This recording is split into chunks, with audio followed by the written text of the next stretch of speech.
చేతికి స్వీట్ అయిపోయింది వచ్చిన నీటు ఒకే రోజు అన్ని జరిగితే అన్ని దోశలు ఒకేసారి దోశలు వచ్చాయి కదా.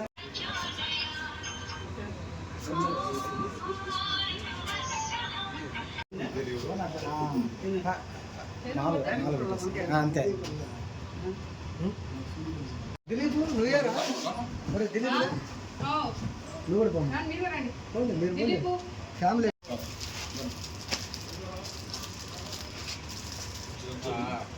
పక్కన ఇంకే సరిపడు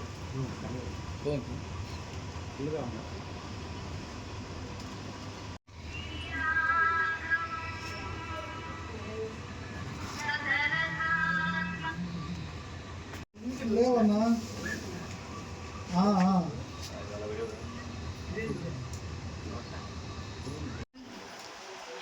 నేను విశ్వసాయి జూనియర్ కాలేజ్లో కోచింగ్ తీసుకున్నాను. అక్కడ టీచర్స్ అందరూ ఎంతో సపోర్టివ్గా ఉంటారు. మా కెమిస్ట్రీ టీచర్ బాలాజీ సార్ ఇంకా సపోర్టివ్, ఎంకరేజ్ చేసేవారు బాగా. Thank you. మా నాన్నగారు చిన్నప్పటి నుంచి ఎంతో కష్టపడి మమ్మల్ని చదివించారు. నీట్ నేను ఇంతవరకు 3 సార్లు రాశాను. 3 సార్లు నాకు సీట్ రాలేదు. ఇది 4సారి నాకు సీట్ వచ్చింది. ఇది రాసే ముందు మా నాన్న నాకు ఇచ్చిన ఆ ఎంకరేజ్ వల్లే నాకు ఇది వచ్చింది. కాబట్టి మా నాన్న వల్ల ఇదంతా సాధ్యమైందని నేను చెప్తాను. ఎప్పుడన్నా తండ్రిని గౌరవిస్తేనే ఇదంతా సాధ్యమవుతుంది. తండ్రి ఎంకరేజ్మెంట్ లేకపోతే ఏం సాధించలేరు. కాబట్టి పేరెంట్స్ ఎంకరేజ్మెంట్ అందరికీ ఉండాలి. కాబట్టి పేరెంట్స్ అందరూ ఎంకరేజ్ చేయాలి పిల్లల్ని.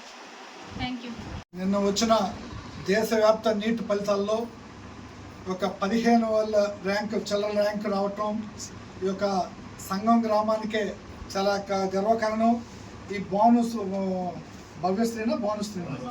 భానుశ్రీ అనే పాప ఒక సాధారణ టీచరు యొక్క కుమార్తె ఒక ఎంతో కష్టపడి నీట్లో 15,000 ర్యాంకు రావటం అనేది సంఘం గ్రామానికి కూడా ఇది గర్వకారణం.